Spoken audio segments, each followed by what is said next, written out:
दोस्तों, एक नगर में एक महान बौद्ध भिक्षु रहा करते थे। वह बहुत ज्ञानी थे और बहुत ही शांत स्वभाव के थे और उनकी यह बात ही उनकी विशेषता भी थी। एक बार की बात है, बौद्ध भिक्षु एक नगर वासियों को उपदेश दे रहे थे। बौद्ध भिक्षु कह रहे थे कि शब्दों में जीवन बदलने की शक्ति होती है। अपने शब्दों से जीवन बदलो। हम जो भी शब्द अपने लिए या दूसरों के लिए कहते हैं या जो भी बातें करते हैं, उसे पर हमें ध्यान देना चाहिए। इतना कहकर बौद्ध भिक्षु ने अपना उपदेश समाप्त किया और वहां से चले गए। एक दिन वह बौद्ध भिक्षु एक मार्ग से होकर गुजर रहे थे। उसी मार्ग से एक युवक होकर गुजर रहा था। उसे युवक ने जब उन बौद्ध भिक्षु को देखा तो वह जोर जोर से हंसने लगा और कहने लगा, अरे साधु महाराज, आप तो ढोंगी हैं। आपके उपदेशों में यह कहने से कि शब्दों में बड़ी ताकत है, आपकी बात सत्य नहीं हो जाएगी। यह सब सिर्फ बातें हैं। भला ऐसे कैसे हो सकता है कि शब्दों से हमारा जीवन बदल सकता है? उसे युवक की सारी बातें उन भिक्षुओं ने ध्यानपूर्वक सुनी और उसके बाद वह मुस्कुराते हुए उसे युवक से कहते हैं, बेटा, नाथ सही तो यह दुनिया प्रकट हुई है और अच्छे शब्दों के पीछे भी नाथ ही होता है जो पूरा जीवन बदल देता है।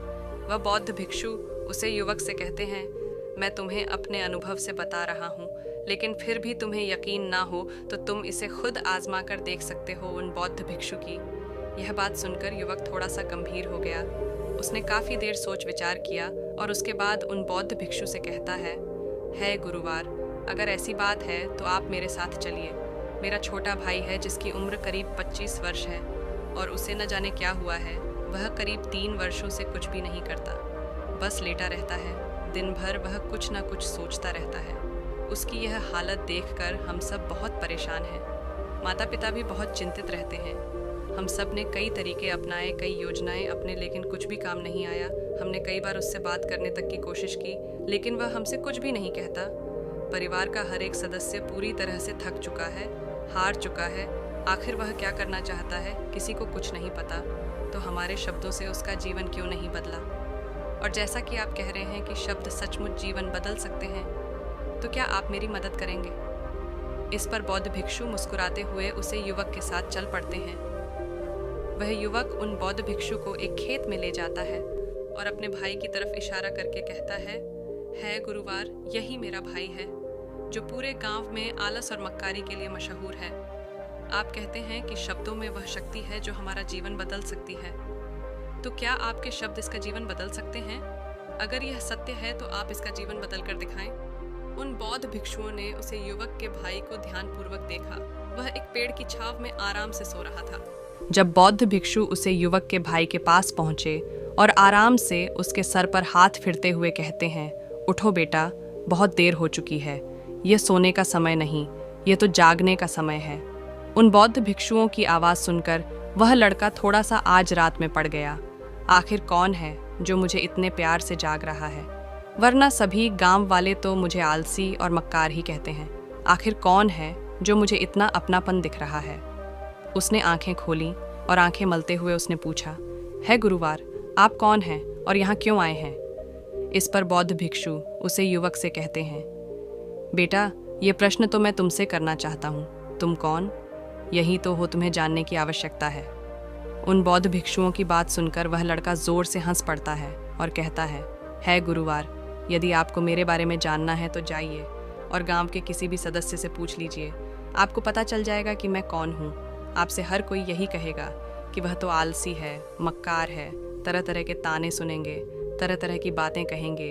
इससे आपको ये ज़रूर यकीन हो जाएगा और आपको यह पता भी चल जाएगा कि मैं कौन हूँ। तभी बौद्ध भिक्षु मुस्कुराते हुए उसे लड़के से कहते हैं, सबसे पहले मेरी ये बात सुन लो। मेहनती इंसान की खुद के शब्द उसे अंदर तक चोट पहुंचाते हैं, इसलिए कभी भी अपने आप कोसो मत, अपने शब्दों को सुधारो। और मेरी ये दूसरी बात भी सुन लो। मैं उन गांव वालों से नहीं पूछा कि तुम कौन हो, मैं तुमसे पूछ रहा हूँ कि तुम कौन हो, लेकिन तुमने तो अपनी आदतें मुझे बताई।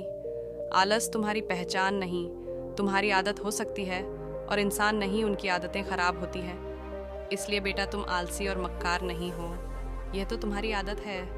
बस इतनी सी बात है जो काम वाले नहीं समझ सकते। ये सारी बातें सुनकर वह लड़का थोड़ा सा आश्चर्यचकित रह गया, क्योंकि गांव वाले हमेशा उसे मक्कार, आलसी और तरह तरह के ताने ही सुनाया करते थे उन बौद्ध भिक्षुओं की। यह बात सुनकर उसे लड़के की आंखों में आंसू आ गए। वह तुरंत ही दोनों हाथ जोड़कर उन बौद्ध भिक्षु के चरणों में गिर पड़ा और उनसे कहने लगा, आप सत्य कहते हैं, यह मेरी आदत ही है और मैं इस आदत से बहुत परेशान हूँ। मैंने बहुत कोशिश है कि लाख उपाय किए, लेकिन मैं अपनी इस आदत से छुटकारा ना पा सका। इन आदतों से बाहर आना बहुत कठिन है। मैंने कई बार आलस छोड़ने का प्रयास तक किया, पूरी कोशिश भी की, लेकिन कोई लाभ नहीं हुआ। मैं जब भी कोई कार्य करने की कोशिश करता हूँ तो पता नहीं क्यों मेरा मन कहीं और भागने लगता है। मेरा दिमाग किसी और दिशा में काम करने लगता है और मैं उसे कम पर ध्यान ही नहीं दे पाता। मैं क्या करूँ, कैसे करूँ, मुझे कुछ भी समझ नहीं आता। जब भी मैं किताबें पढ़ने की कोशिश करता हूँ तो मुझे नींद आने लगती है। मन में एक अजीब सा दर्द महसूस होता है। ऐसा लगता है कि मेरा जीवन यूं ही व्यर्थ जा रहा है और जब मैं इस दर्द को बर्दाश्त नहीं कर पाता तो मैं सो जाता हूँ, ताकि जब मैं उठो तो मुझे दर्द न महसूस हो। और अब तो मुझे यह भी यकीन हो चुका है कि मैं इन आदतों से नहीं निकल सकता। यह आदतें मुझे नहीं छोड़ने वाली। इस पर बौद्ध भिक्षु उसे लड़के से कहते हैं, बेटा, यदि तुम्हें औलास की आदत को छोड़ना चाहते हो तो मैं तुम्हें एक सही उपाय बता सकता हूँ, लेकिन उसके लिए तुम्हें कल सुबह मुझे मिलना होगा। तभी वह तरीका मैं तुम्हें बताऊंगा। तुम उसे तरीके को सीखना चाहते हो तो कल सुबह मेरे पास चले आना। इतना कहकर बौद्ध भिक्षु वहाँ से चले गए, लेकिन उन बौद्ध भिक्षु की सारी बातें उसे लड़के के कानों में गूंज रही थीं। वह यह समझ नहीं पा रहा था कि आखिर वह बौद्ध भिक्षु उसे कौन सा मार्ग दिखाने वाले हैं।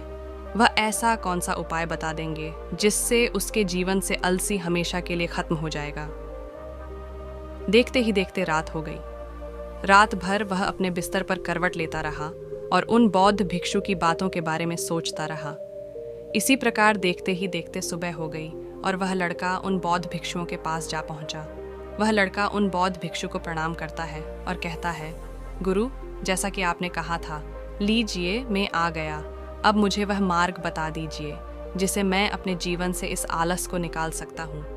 तभी बौद्ध भिक्षु उसे लड़के से कहते हैं, बेटा, जब भी तुम्हारा मन दुविधा में हो, तुम निर्णय नहीं ले पा रहे हो और तुम्हारे मन में तरह तरह के प्रश्न उठ रहे हो कि मैं क्या करूं, कैसे करूं, इस कार्य को पूर्ण कैसे करूं, यह सब कैसे होगा, तब तुम वास्तविकता में अपने अतीत से सोच रहे हो कि पिछली बार तुम्हारे ऐसा करने पर क्या हुआ या अतीत में तुमसे लोगों ने क्या कहा था।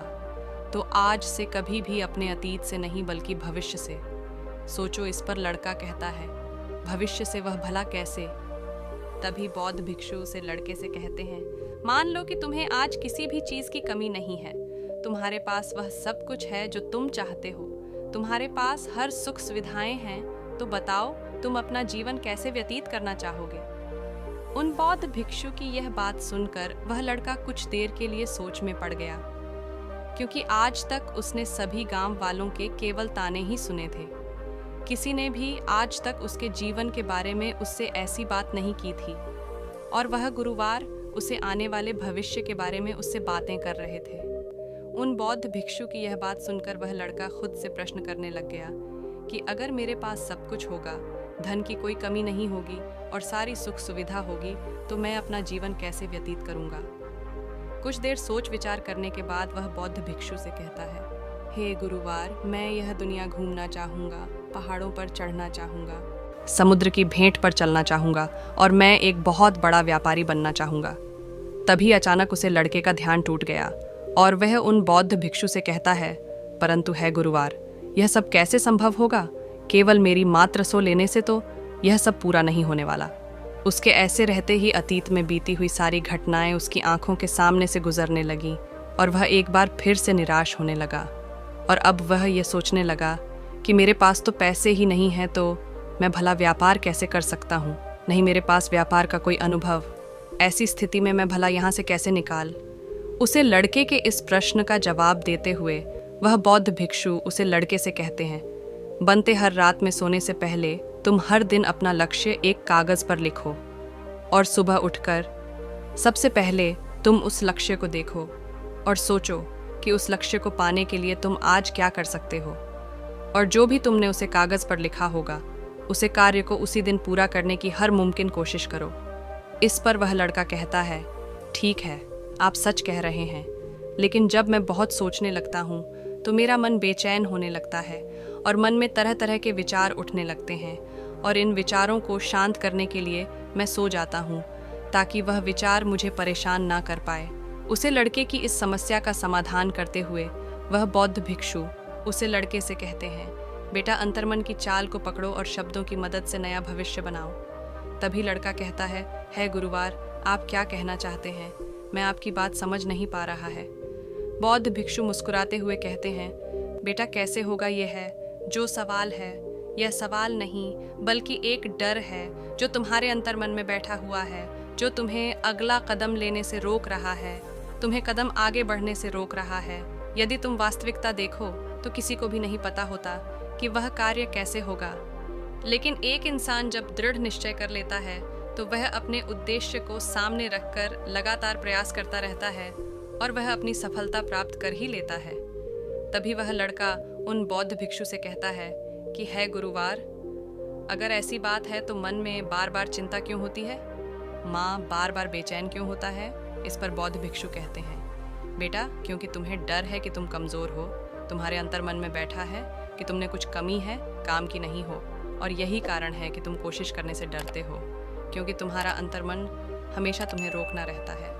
जब भी तो कोई कार्य शुरू करना चाहते हो, तुम्हारा मन तुमसे पहले कह देता है इससे आगे मत बढ़ाना, अन्यथा तुम हार जाओगे, और इसी कारण तुम्हें चिंता होने लगती है, तुम्हारा मन बेचैन होने लगता है।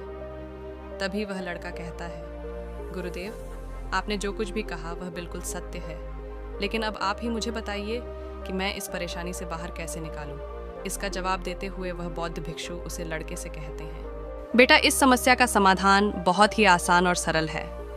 तुमने देखा होगा कि अक्सर ही हम अपने आप को दोष देते रहते हैं, अपने आप को तरह तरह के अपशब्द कहते रहते हैं जो हमारे अंतर्मन में जाकर बैठ जाते हैं और वही हमें आगे बढ़ने से रोकते हैं। और इन शब्दों का हम पर बहुत गहरा प्रभाव भी पड़ता है, क्योंकि जैसा हम खुद से कहते हैं, जैसा हम पूरी भावनाओं के साथ सोते हैं, हम वैसा ही बनते चले जाते हैं। इसलिए यदि तुम खुद को बदलना चाहते हो तो कि तुम भी काबिल बना सको, तो तुम्हें अपने अंतर्मन को नए संदेश देने की ज़रूरत है, जैसे कि मेरे शरीर का हर एक कान, हर एक हिस्सा, हर एक विचार शांति और ऊर्जा से भरा हुआ है।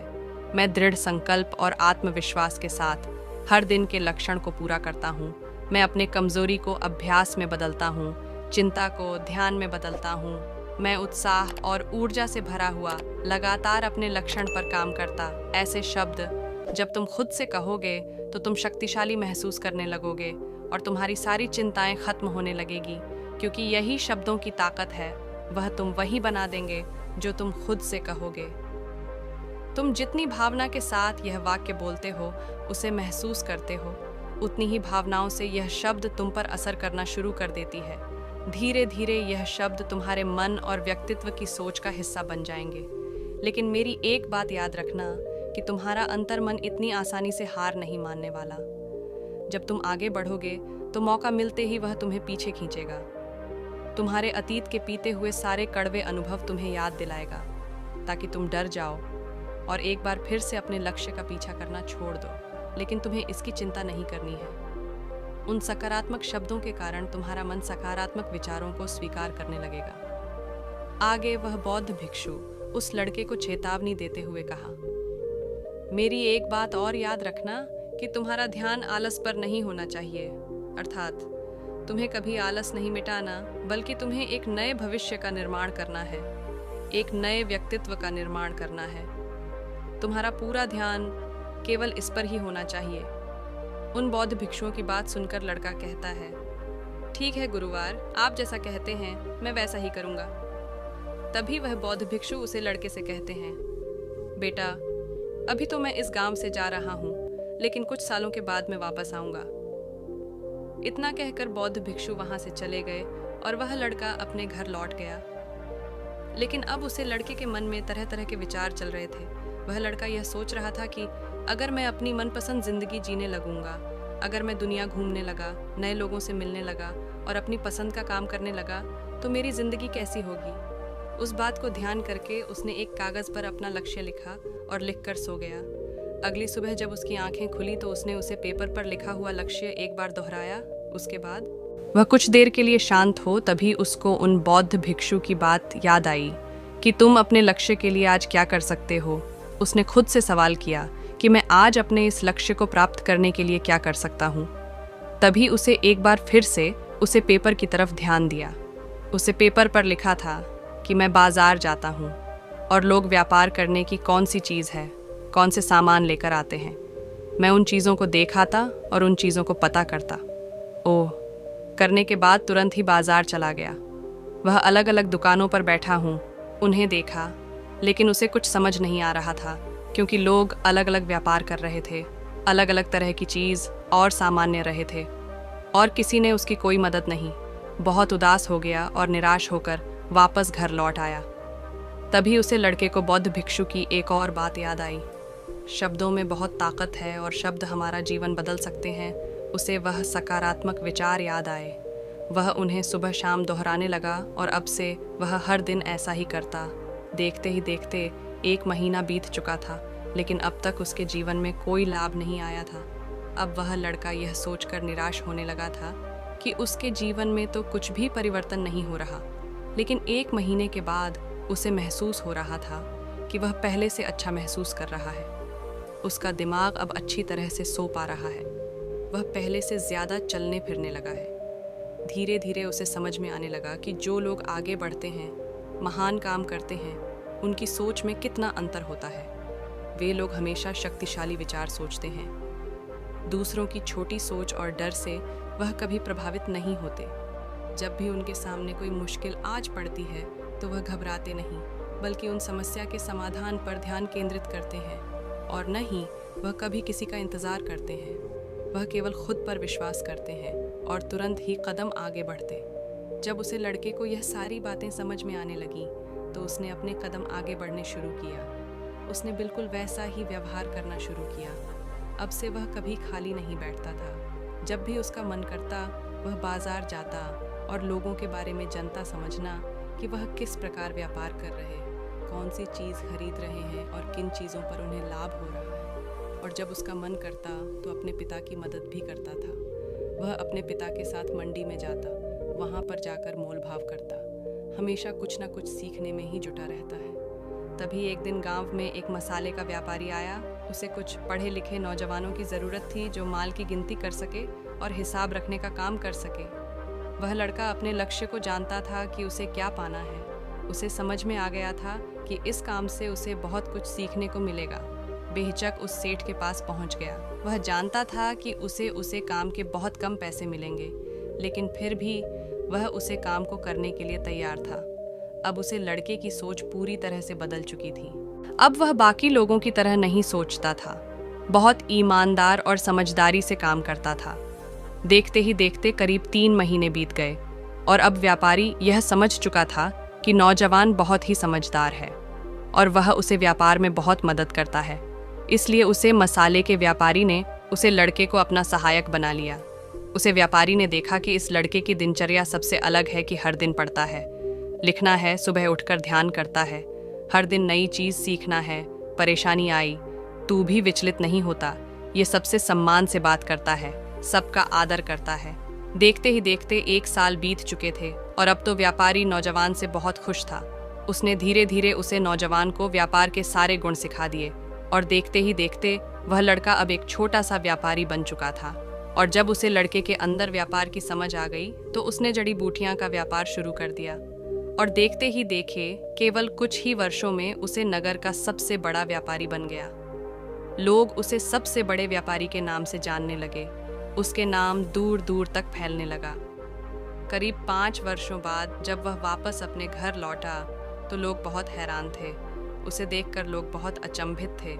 उसके सारे जानने वालों ने उसे लड़के से पूछा, तुम इतना कैसे बदल गए? तब उसने कहा, उन गुरु ने सच्ची कहा था, शब्दों से हम जीवन बदल सकते हैं।